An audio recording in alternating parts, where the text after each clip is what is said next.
प्रिय छात्रों, अभी मैं तीसरा श्लोक संख्या 3 भारती बसंत गीति जो सेमुसी शीर्षक पुस्तक है भाग 1 वर्ग नवम का, उसी का मैं तीसरा श्लोक इसका व्याख्यान करने जा रहा हूँ।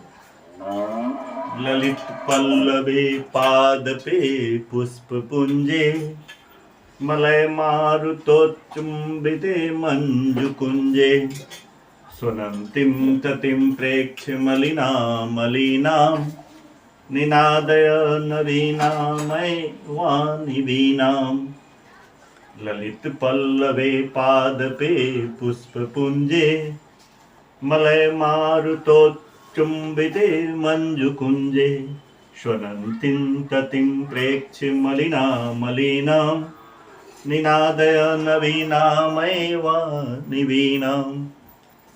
आपने देखा लिखा है कि ललित पल्लवे पादपे पुष्प पुंजे। एक पहली पंक्ति में 4 शब्द हैं कि ललित कैसे, ललित माने आकर्षक, सुंदर, ऐसे पत्ते पौधे और फूलों के समूह पर, आकर्षक पत्ते और पौधे और फूलों के समूह पर। पत्ते कैसे हैं? बड़े ललित हैं, आकर्षक है, बसंत ऋतु है तो नए नए पत्ते आए हैं रक्तिमा लिए हुए, इसीलिए ललित पल्लवे, ललित इसका विशेषण है पल्लवे का।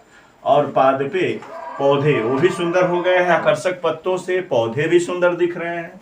और ऐसे फूलों के पुंज माने समूह, पुष्प पुंजे माने फूलों के समूह पर कहता है।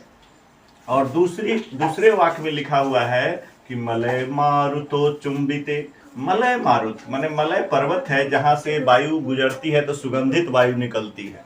तो मलय पर्वत के जो सुगंधित वायु है उसके स्पर्श से पूरा मंजू कुंजे, ऐसे लताओं के जो कुंज है, लताओं के झाड़ियों के समूह, लताओं के समूह वह भी सुगंधित हो गए हैं। ऐसे मंजू कुंज में, ऐसे लताओं के समूह पर कहा कि स्वनंतिम ततिम प्रेक्ष्य मलिनाम। यहां देख रहे हैं मलिनाम, 2 शब्द है। एक है मलिनाम माने काले, काले कलर के मलिनाम, और दूसरा है अलीनाम। मलिनाम क्या चीज का विशेषण है? अलीनाम का। अलीनाम माने भंवरों के, यानी काले रंग के भ्रमरों के दिया है। स्वनंतिम इध्वनि करती हुई, ततिम, यहाँ पंक्ति के लिए तति शब्द का प्रयोग किया है। ततिम माने पंक्ति को, पंक्तिम इससे पहले पंक्तिम था। पंक्ति माने समूह कह सकते हैं, पंक्ति कह सकते हैं, ऐसे समूह को कहता है। काले रंग के भंवरों के समूह को कैसा? स्वनंतिम, ध्वनि करती हुई काले रंग के भंवरे ऐसे इन फूलों पर ध्वनि करते हुए, आवाज गुंजायमान, उनके समूह को प्रेक्ष माने देखकर, प्रेक्ष माने देखकर कहता है, हे सरस्वती अये वाणी, तुम नवीनामये वीणा, नवीनाम वीणाम निनादय, तुम अपनी नई वीणा को बजाओ। तुम अपनी नए शब्दों से जो तुम्हारी गुंजित होने वाली जो यह वीणा है, जो प्रेरणा के शब्द भरते हैं बालकों में, पाठकों में, सेवकों में, देशभक्तों में, उनके अंदर तुम नवीन प्रेरणा के शब्द भरो, यानी तुम अपनी नवीन वीणा को बजाओ, यानी उनमें तुम नवीनता का संचार करो।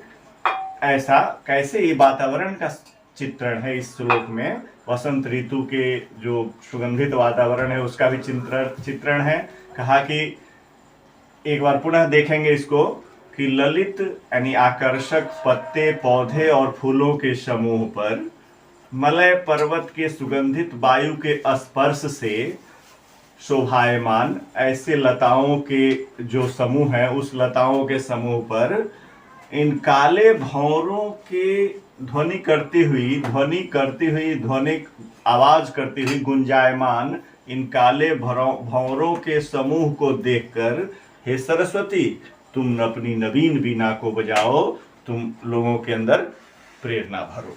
यही इस श्लोक का अर्थ है। ठीक है, इसमें कहीं कोई दिक्कत नहीं है। चुंबित का अर्थ है स्पर्श।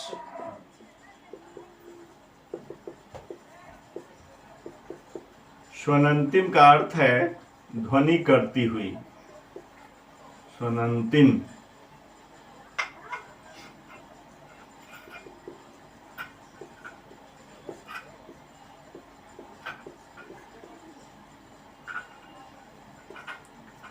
तो ऐसे जो ध्वनि कर रहे हैं, ऐसे भ्रमरों के समूह को, काले रंग के भ्रमर के समूह जो आवाज गुंजायमान है, ध्वनि करना का मतलब गुंजायमान, गुंजित, भ्रमरों की आवाज को गुंजन कहते हैं, गुंजायमान भ्रमर समूह, इसको तुम प्रेक्ष माने देखकर, इसमें लेप प्रत्यय लगा हुआ है, प्र जोड़ इक्ष जोड़ लेप,